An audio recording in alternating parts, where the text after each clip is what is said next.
नमस्ते बच्चों, ई mastery YouTube channel आपका स्वागत करता है। आज हम आपके लिए लेके आए हैं संस्कृत की किताब रुचिरा का दूसरा भाग की 7वीं कक्षा की संस्कृत का छठा पाठ सदाचार।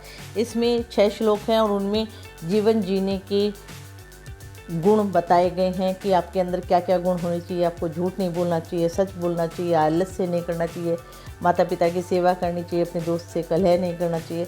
और इन बातों को आप कंठस्थ करें, याद करें और अपने जीवन में उतारें। और संस्कृत के पेपर में 2 श्लोक लिखने के लिए आते हैं, तो आप 2 श्लोक इस पाठ में से याद कर सकते हैं। बहुत ही सरल भाषा में यहाँ श्लोक आपकी पुस्तक में दिए गए हैं। कठिन शब्दार्थ शुरू करते हैं हम हमारे पाठ के। तो इस प्रकार है। रिपु यानी शत्रु, उद्यम यानी परिश्रम, शरीरस्थ यानी शरीर में स्थित, अवसिद्धति यानी दुखी होता है, स्व यानी आने वाला कल, कुर्वीत यानी करना चाहिए, पूर्वान यानी दोपहर से पहले, अपराहिकम दोपहर के बाद करने योग्य कार्य, अनर्थम यानी झूठ, सनातन यदि सदा से चला रहा हो, औदार्यम यानी उदारता, ऋतुजा यानी सरलता, मृदुता यानी कोमलता, कौटिल्यम कुटिलता, टेढ़ापन, सेवते सेवा करनी चाहिए, परिवर्जित बचना चाहिए, वाचा यानी वाणी से। तो ये हमारे कठिन शब्दार्थ हुए। अब हम 6 श्लोक पढ़ेंगे, उनका सरलार्थ देखेंगे, उनका अन्वय देखेंगे। और इससे पहले अगर आप हमारे वीडियो चैनल पे नए आए हैं, हमारा जो सनातन श्लोक जो हमारे हैं ये 6, उनके अध्ययन से पहले अगर आप नए हैं तो हमारे YouTube चैनल को सब्सक्राइब कीजिए। अगर आपको ये वीडियो पसंद आता है तो आप इसके आधार पर अपने एग्ज़ाम में आंसर लिखिए, अर्थ लिखिए और हमारे वीडियो को शेयर कीजिए। पहला श्लोक करते हैं।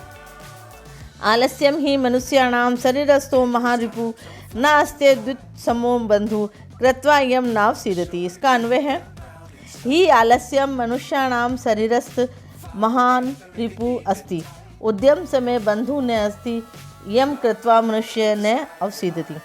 इसका हिंदी भावार्थ ये है कि इस श्लोक में ये बताया गया है कि आलस्य को त्याग कर परिश्रम करने की प्रेरणा देते हुए ये कहा गया है कि आलस्य मनुष्य के शरीर में रहने वाला सबसे बड़ा शत्रु है। अर्थात आलस्य से मनुष्य के जीवन का पतन हो जाता है। परिश्रम ही मनुष्य का परम मित्र है, क्योंकि परिश्रम करने वाला मनुष्य कभी दुखी नहीं होता। अतः हमें आलस्य का सदैव त्याग करना चाहिए। दूसरा श्लोक है हमारी किताब का। स्व कार्यम अद्य कुर्वीत पूर्वाने चा प्राहिकम नहीं प्रतीक्षते मृत्यु कृतम अस्य न वा कृतम। इसका हमारा जो अन्वय है वो है, स्व कार्यम अद्य कुर्वीत, कल का काम हमें आज करना चाहिए, अप्राहिक कार्यम पूर्वे कुर्वीत, कृतम न वा कृतम अस्य मृत्युम नहीं प्रतीक्षते। अर्थात मृत्यु कभी भी किसी की प्रतीक्षा नहीं करती है। दूसरी वाली लाइन का सरलार्थ है, नहीं प्रतीक्षते मृत्यु कृतमस्य न वा कृतम। मृत्यु कभी किसी की प्रतीक्षा नहीं करती, वह कभी भी बिना किसी निमंत्रण के आ सकती है। अतः जो कार्य कल या बाद में करना है उसे अभी कर लेना चाहिए और मनुष्य को निरंतर कर्म करना चाहिए, निरंतर कार्य करना चाहिए। तीसरा श्लोक है हमारा। सत्यम बुर्यात प्रियम बुर्यात न बुर्यात सत्यम अप्रियम, प्रियम च नारतम बुर्यात एषे धर्म सनातन है। इसका अन्वय है, सत्यम बुर्यात प्रियम बुर्यात अप्रिय सत्यम न बुर्यात न च अमृतम प्रियम बुर्यात एषे सनातन धर्मे अस्ति।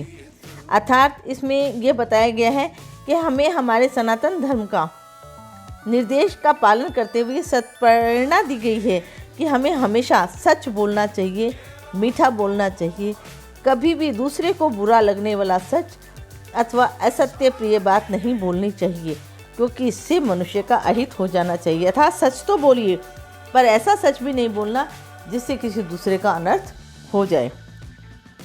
सर्वदा, चौथा श्लोक है हमारा। सर्वदा व्यवहारे स्यात् औदार्य सत्यता तथा ऋतुजा मृदुता चापी कौटिल्यम ने कदाचन। चौथे पाठ का हमारा जो श्लोक है उसका अन्वय इस प्रकार है। व्यवहारे सर्वदा औदार्य तथा सत्यता ऋजुता मृदुता च अपि स्यात् कौटिल्यम कदाचनम न स्यात्। अर्थात मनुष्य का व्यवहार कैसा होना चाहिए, इस सदाचार का सदुपयोग या सदुपदेश देते हुए कवि कहता है कि हमारे व्यवहार में हमेशा उदारता, सत्यता, सरलता, कोमलता होनी चाहिए, लेकिन कुटिलता कभी नहीं होनी चाहिए। कुटिल व्यवहार वाला व्यक्ति समाज में निंदनीय एवं दुर्जन होता है। इसलिए आप अपने व्यवहार को मीठा बनाइए, उदार बनिए, लोगों के लिए आप जीवन में आगे बढ़ेंगे, ऐसा हमारा ये श्लोक हमें कहता है। हम 5वें श्लोक की तरफ बढ़ते हैं। 5वें श्लोक में कहा गया है, श्रेष्ठम जनम गुरुम चापी मातरम पितरम तथा मनसा कर्मणा वाचा सेवते सततम सदा। इस श्लोक में का जो अन्वय है वो ऐसे है, श्रेष्ठ जन्म गुरुम मातरम तथा च पितरम अपि मनसा वाचा कर्मशा च सततम सदा सेवते। अर्थात इसमें बड़ों की सेवा की सत्प्रेरणा दी हुई है और ये कहा गया है कि हमें समाज के श्रेष्ठ व्यक्तियों के साथ अपने गुरुजन माता पिता की मन वचन और कर्म से श्रद्धापूर्वक सेवा करनी चाहिए। मन वचन और कर्म, मन यानी अपने मन की भावना के साथ, कर्म यानी हमारे व्यवहार में प्रदर्शित होना चाहिए कि हम उनका सम्मान कर रहे हैं, उनकी सेवा कर रहे हैं, और अपने शरीर के साथ सेवा करनी चाहिए। लास्ट का और अंतिम श्लोक है इसमें, मित्रेण कलहेन कृत्वा न कदापि सुखी जने इति ज्ञात्वा प्रयासेन तदेव परिवर्जेत। इसका अन्वय है, मित्रेण कलहेन कृत्वा जने कदापि सुखी न भवति इति ज्ञात्वा प्रयासेन तदेव परिवर्जेत। इसमें बताया गया कि मित्र के प्रति भी सदाचरण का व्यवहार करना चाहिए। मित्र के साथ कलह करके कोई भी व्यक्ति कभी सुखी नहीं रह सकता। अतः मित्र के साथ प्रयास पूर्वक कभी भी कलह नहीं करनी चाहिए, उससे प्रेम पूर्वक व्यवहार ही बनाए रखना चाहिए, जब तक कि आपके साथ ऐसा करना आपको संभव हो। हर संभव प्रयास करना चाहिए कि आपकी अपने मित्र के साथ मित्रता बनी रहे। आशा है ये 6 श्लोक आपको अच्छे समझ में आए होंगे। फिर मिलते हैं एक नए पाठ के साथ, एक नए पाठ के सरलार्थ के साथ। तब तक आप हमारे YouTube चैनल को सब्सक्राइब कीजिए, शेयर कीजिए, आगे बढ़ाइए और